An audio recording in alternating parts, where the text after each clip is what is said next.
Assalamualaikum warahmatullahi wabarakatuh. Alhamdulillahirabbil alamin. Nahmaduhu wa nasta'inuhu wa nastaghfiruh wa na'udzu billahi min syururi anfusina wa min sayyiati a'malina.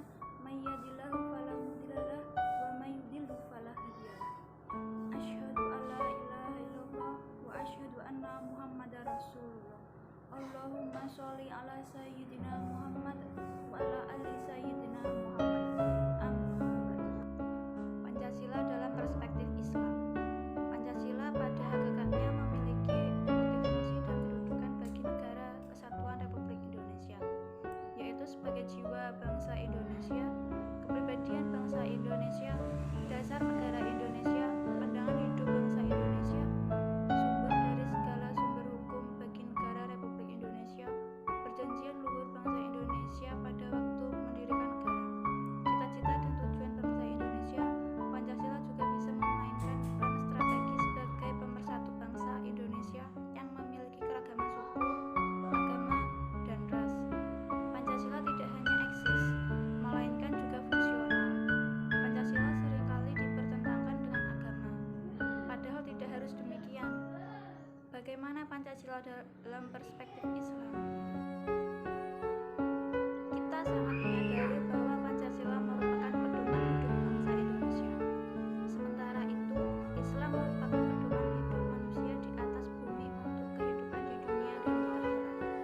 Dengan begitu, dalam konteks ini, Pancasila merupakan bagian dari Islam, bukan sebaliknya, bahwa Islam bagian dari Pancasila.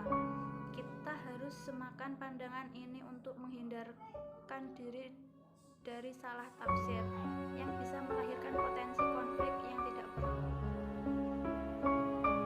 Dalam rangka memahami dan mencermati Pancasila, kita dapat menganalisis bahwa Pancasila sebagai pedoman hidup berbangsa dan bernegara telah memberikan panduan kita dalam membangun hubungan vertikal, hubungan intrapersonal, dan hubungan interpersonal. Hubungan vertikal digambarkan dengan sila pertama, hubungan intrapersonal digambarkan dengan sila kedua, sedangkan hubungan interpersonal digambarkan dengan sila ketiga, sila keempat, dan sila kelima. Dalam sejarahnya, Pancasila yang terdiri atas 5 sila pernah diupayakan oleh Soekarno untuk diringkas menjadi trisila, yang berarti sosionasionalisme, sosiodemokrasi, dan ketuhanan yang berkebudayaan. Selain itu, diringkas lagi menjadi ekasila, yang berarti gotong royong. Walaupun upaya Soekarno ini dimaksudkan untuk penyederhanaan, melainkan sebagai pedoman hidup berbangsa dan bernegara, bahwa deskripsi detail Pancasila sangat diperlukan untuk implementasinya. Hal ini sejalan dengan rukun iman dalam agama Islam. Tidak cukup hanya dengan beriman pada Allah saja, melainkan perlu juga mengetahui detail rukun iman lainnya. Demikian juga rukun Islam, bahwa tidaklah cukup hanya berikrar syahadatain saja, melainkan juga perlu rukun Islam lainnya. Karena itulah supaya Pancasila tidak dianggap sebagai slogan saja, kiranya sangat perlu dibuat detail sila-silanya untuk memudahkan dalam memahami, menghayati, dan mengamalkannya. Karena Islam diyakini sebagai pedoman hidup paripurna bagi setiap muslim, baik sebagai pribadi, warga negara, maupun khalifah di atas bumi. Maka selanjutnya perlu ditukilkan beberapa nilai Islam yang bisa menjadi rujukan bagi setiap sila dari Pancasila. Bagaimana setiap nilai-nilai Islam inline dengan sila-sila dari Pancasila? Sila yang pertama, sila ketuhanan yang Maha Esa. Artinya bahwa kita meyakini dan mempercayai bahwa Tuhan itu Maha Esa. Hal ini menegaskan bahwa Sang Khalik itu tunggal, sebagaimana yang tertuang dalam surat Al-Ikhlas ayat 1 dan Al-Hasyr ayat 23. Demikian juga ditegaskan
orang yang bertawakal kepadanya, yang dikuatkan kepada Abu Bakar dan Umar. Apabila kalian berdua sepakat dalam musyawarah, maka aku tidak akan menyalahi kamu berdua. Hadis Hurairah Imam Ahmad. Begitulah ayat Al-Quran dan hadis Rasulullah Shallallahu Alaihi Wasallam bahwa kita dalam berpolitik sangat diperlukan pikiran dan sikap yang baik, yang bijak, dengan melibatkan hati nurani dan martabat. Demikian pula dalam urusan pembuatan keputusan hendaknya lebih diutamakan dengan cara musyawarah dan mufakat. Jika upaya ini gagal, barulah dilakukan dengan voting. Inilah yang menjadi persoalan dewasa ini, bahwa ada kesan pilihan langsung merupakan praktek demokrasi yang kurang sejalan dengan rambu-rambu Pancasila. Sila yang kelima yaitu keadilan sosial bagi seluruh rakyat Indonesia. Kita bertanggung jawab untuk bersama-sama menegakkan keadilan dalam kehidupan sosial dan tidak ada diskriminasi atau privilege. Rumusan ini sebenarnya merujuk pada surat An-Nahl ayat 90 yang artinya, sesungguhnya Allah menyuruh kamu berlaku adil dan berbuat kebajikan, memberi kepada kaum kerabatnya, dan Allah melarang dari berbuat keji, munkar dan permusuhan. Dia memberi pengajaran kepadamu agar kamu dapat mengambil pelajaran. Hal ini dikuatkan dengan sabda Rasulullah Shallallahu Alaihi Wasallam, carilah keridhoanku dengan berbuat baik kepada orang-orang lemah kalian, karena kalian diberi rezeki dan ditolong disebabkan orang-orang lemah kalian. Disahihah Al-Imam Al-Albani dalam As-Sahihah nomor 779. Betapa anjuran untuk berbuat adil dan kebajikan untuk seluruh rakyat Indonesia tanpa ada diskriminasi. Pembangunan ekonomi yang seharusnya diperkuangkan adalah ekonomi kerakyatan, ekonomi syariah, bukan ekonomi kapitalis yang berdampak terhadap ketidakmerataan kekayaan negara untuk rakyat. Demikianlah, setelah memperhatikan uraian tersebut di atas, kita semakin mengetahui betapa Islam telah berkontribusi banyak terhadap tegaknya konsep Pancasila. Kini persoalan yang masih dihadapi terkait Pancasila bukanlah rumusan konsepnya, namun konstruksi materi dan strategi implementasi nilai-nilai Pancasila yang belum terumuskan final. Di samping perlu ditunjukkan political will-nya para pimpinan di semua level dan sektor di bawah presiden dan lembaga lainnya yang terkait. Urusan Pancasila adalah urusan yang tanggung jawab semua, bukan tanggung jawab rezim. Jika demikian, maka implementasi nilai-nilai Pancasila akan didukung oleh semua.